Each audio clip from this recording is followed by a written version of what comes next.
అనగనగా బొబ్బర్లంక అనే ఊరిలో ప్రజలందరూ వ్యవసాయం చేస్తూ వారి వారి వృత్తులను చేపడుతూ జీవనం సాగిస్తూ ఉండేవారు.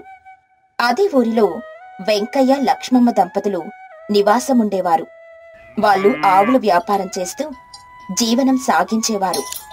అలా ఒకరోజు వెంకయ్య లక్ష్మితో, ఒసే లక్ష్మి, మన కొడుకు అంజయ్య చాలా అమాయకుడు. వాడికేమీ తెలీదు. అసలు వాడు ఎలా బతుకుతాడో కూడా నాకు అర్థం కావట్లేదు. వాడి గురించి ఆలోచిస్తే నాకు రాత్రులు నిద్ర పట్టడం లేదే. అవునయ్యా, నువ్వన్నట్టుగానే వాడు చాలా అమాయకుడు. ఇలాంటి మాయాలోకంలో అంజయ్యలాగా అమాయకంగా ఉంటే అస్సలు బ్రతకలేరు. కావున వాడికి ఎలాగైనా బ్రతకడానికి కొంచెం తెలివితేటలొస్తే బాగుండయ్యా. వాడు చిన్న పిల్లవాడైతే బ్రతిమిలాడో భయపెట్టో వాడికి మంచి చెడు చెప్పేవాళ్ళం. వాడిప్పుడు చాలా పెద్దవాడయ్యాడు. వాడికి మనం ఏం చెప్పగలం చెప్పు? వాడికి మనం నచ్చ చెప్పడం కాదు, వాడికి ఒక మంచి తెలివైన అమ్మాయినిచ్చి పెళ్లి చేస్తే వాడిని ఆ అమ్మాయి తన తెలివితేటలతో అంజయ్యని తెలివైన వాడిలా మార్చుకుంటుందయ్యా. అయినా ఇలాంటి అమాయకుడికి పిల్లలెవరిస్తారే? వాడికి అసలు బతకడమే చేత కాదు. అలాంటి వాడికి పెళ్ళంటే నలుగురు నవ్వుతారే. అదేంటయ్యా, మన కొడుకుని మనమే అలా అంటే ఎలా చెప్పు? ప్రయత్నిస్తే సాధ్యం కానిదంటూ ఏమీ ఉండదు. కాబట్టి మనం వాడికి ఒక మంచి తెలివైన అమ్మాయిని వెతికి ఎలాగైనా పెళ్లి చెయ్యాలయ్యా అని అక్కడి నుండి వెళ్ళిపోతుంది. వెంకయ్య కూడా వెళ్ళిపోతాడు. అలా రోజులు గడిచిపోతూ ఉంటాయి. ఒకరోజు వెంకయ్య అంజయ్యని పిలిచి, ఒరే అంజయ్య, ఈ రోజు నాకు కాస్త ఒంట్లో నలతగా ఉంది. నువ్వు ఈ రోజు ఈ డబ్బులు తీసుకుని సంతకు వెళ్లి మంచి ఆవులను తీసుకుంట్రా అని తన దగ్గరున్న 5,000 తీసిస్తాడు. అంజయ్య వాటిని తీసుకుని సంతకి ఆవులు కొనడానికని వెళ్తాడు. అప్పుడు లక్ష్మి వెంకయ్యతో, అయ్యా, నువ్వేంటయ్యా సంతకి ఆవులు కొనడానికని వాణ్ణి పంపించావు? వాడసలే అమాయకుడు. వాడినెవరైనా మోసం చేసి ఆ డబ్బులు తీసుకుంటారేమోనయ్యా. ఓసై వెరితానా, ఎప్పుడు వాడు ఆ అమాయకుడని ఇలా పనులు చెప్పకపోతే వాడు పూర్తిగా మొద్దువాడిలాగా తయారవుతాడు. కావున అప్పుడప్పుడు ఇలాంటి పనులు చెప్తేనే వాడికి నా తర్వాత ఈ ఆవుల వ్యాపారం ఎలా చెయ్యాలో అర్థమవుతుంది. అలా వాళ్ళు మాట్లాడుకుంటూ ఉండగా అంతలో అంజయ్య ఒక ఆవును తీసుకుని ఇంటికొస్తాడు. అప్పుడది చూసి లక్ష్మి, అయ్యా, నా కొడుకు అమాయకుడని ఎవరో మోసం చేసి వాడి దగ్గర డబ్బులు లాక్కుంటారని అనుకున్నాను. కాని వాడు నిజంగానే నువ్వు చెప్పినట్టుగానే ఆవును కొని తీసుకొనొచ్చాడయ్యా. అంటే మన కొడుకులో మార్పు వచ్చిందన్నమాట. వాడికి తెలివితేటలు కూడా కొంచెం కొంచెం వస్తున్నాయన్నమాట అని తన కొడుకు అమాయకుడు కాదని తెలివైన వాడని మురిసిపోతూ ఉంటుంది. ఇంతలో వెంకయ్య అంజయ్య దగ్గరికి వెళ్లి, అంజయ్య, నేను నీకు 3 ఆవులు కొనమని 5,000 ఇచ్చాను. కానీ నువ్వు మాత్రం ఒక ఆవుని తీసుకొని వచ్చావేంట్రా? అయినా ఒక ఆవు కొన్నావు కదా, మిగతా 2 ఆవుల డబ్బులేవి అని ప్రశ్నల మీద ప్రశ్నలు వేస్తాడు. ఇదంతా అర్థం కాని అమాయకపు అంజయ్య వింతగా చూసి, నాన్న, ఇది సాదాసీదా ఆవు కాదు నాన్న.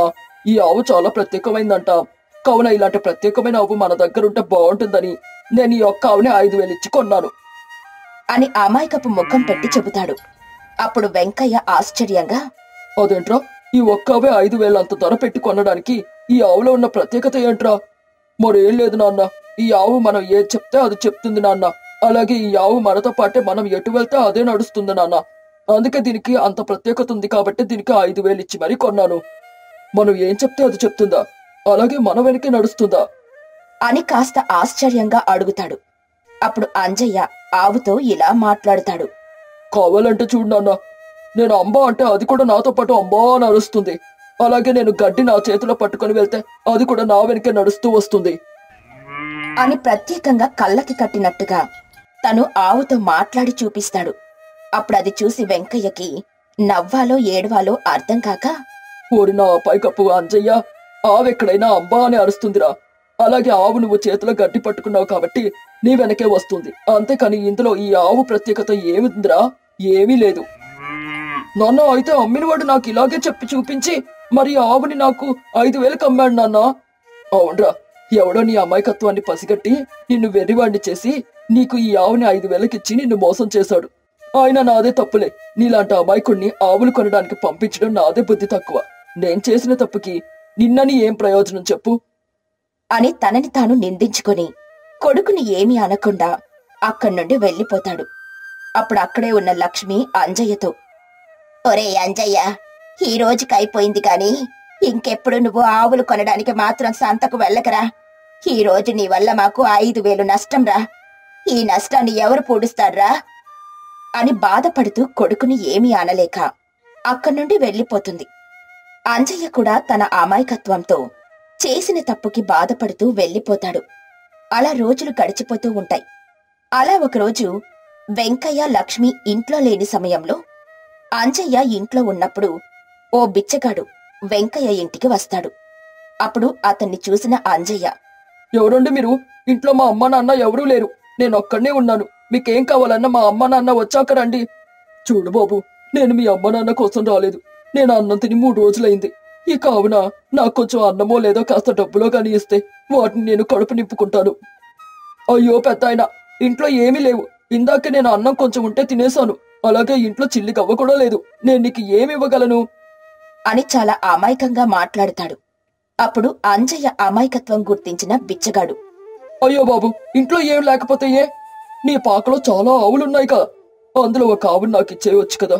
నేను దీన్ని నమ్ముకుని చాలా రోజులు ఆనందంగా బతుకుతాను. అయ్యో పెద్దాయన, నేను నీకు ఆవునిస్తే మా అమ్మ నాన్న నన్ను తిడతారు. నేను నిన్ననే 5,000 మా అమ్మ నాన్నకి నష్టం కలిగించాను. ఆ నష్టం ఎలా పూడ్చాలని నేను చాలా ఆలోచిస్తున్నాను. మళ్ళీ ఇప్పుడు నేను నీకు ఆవునిచ్చానని తెలిస్తే మా అమ్మ నాన్న నన్ను తిడతారు అని తాను చేసిన తప్పును బిచ్చగాడికి చెబుతాడు.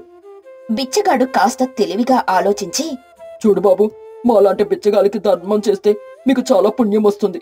నాకు నువ్వు రూపాయి దానం చేస్తే నీకు ఆ దేవుడు 10 రూపాయలు ఇస్తాడు. కాబట్టి నువ్వు నాకు ఈ ఆవుని కనిస్తే నీకు 10 ఆవులు వచ్చేటట్టు ఆ దేవుడు చేస్తాడయ్యా అని అమాయకుడైన అంజయ్యని తన మాయ మాటలతో మోసం చేసి వాళ్ళ పాకలో ఉన్న ఒక ఆవుని తీసుకుని వెళ్ళిపోతాడు. అంజయ్య కూడా ఇంట్లోకెళ్ళిపోతాడు. అలా కాసేపటి తర్వాత అంజయ్య తల్లి లక్ష్మి వచ్చి ఆవులకు కుడితి పెడుతూ ఉండగా ఒక ఆవు కనపడకపోవడంతో అది గమనించి అంజయ్యతో, అంజయ్య, మన ఆవుల పాకలో ఒక ఆవు కనిపించట్లేదు ఏంట్రా? అది పాక నుండి తప్పించుకుని ఊర్లోకి గడ్డి తినడానికి వెళ్ళిందా ఏమిటి? ఆ మాట విన్న అంజయ్యకి అసలు నిజం చెప్తే తల్లేమంటుందోనని భయపడుతూ కాస్త భయంగానే అమాయకపు ముఖం పెట్టి అసలు నిజం చెబుతాడు. ఆ మాట విన్న లక్ష్మి, ఒరే అంజయ్య, ఎంత పని చేశావురా? ఎవడో నిన్ను మోసం చేసి మాయ మాటలు చెప్పి ఆ ఆవుని తీసుకుని వెళ్ళిపోయాడ్రా. అయినా నువ్వు ఇంత అమాయకుడివైతే ఎలారా? కనీసం నోట్లో నాలిక కూడా లేదురా నీకు. ఎవరేది చెప్తే అది నమ్మేస్తున్నావు. నిన్ను మార్చటం ఎవరి తరము కాదురా. బిచ్చగాడికి ఎవరైనా రూపాయో 2 ఇస్తారు కాని నీలా ఏకంగా ఆవునే ఇవ్వర్రా ఎవరు అని బాధపడుతూ ఉంటుంది. ఇంతలో అక్కడికి వెంకయ్య వచ్చి, జరిగిందేదో జరిగిపోయింది లేవే. వాడి సంగతి మనకు తెలిసిందేగా. వాడు అమాయకుడని అందరూ వాడిని మోసం చేస్తున్నారు. వాడిని మనం మార్చలేం. ఆ దేవుడు వాడిపై దయతో వాడు మారడానికి ఒక తోవ చూపించాలి అని అనుకుంటూ అక్కడి నుండి వెళ్ళిపోతాడు. లక్ష్మి కూడా చేసేదేమీ లేక వెళ్ళిపోతుంది. అంజయ్య కూడా వెళ్ళిపోతాడు. అలా రోజులు గడిచిపోతూ ఉంటాయి. లక్ష్మి, వెంకయ్య మాత్రం అంజయ్య అమాయకత్వానికి ప్రతిరోజు బాధపడుతూనే ఉంటారు.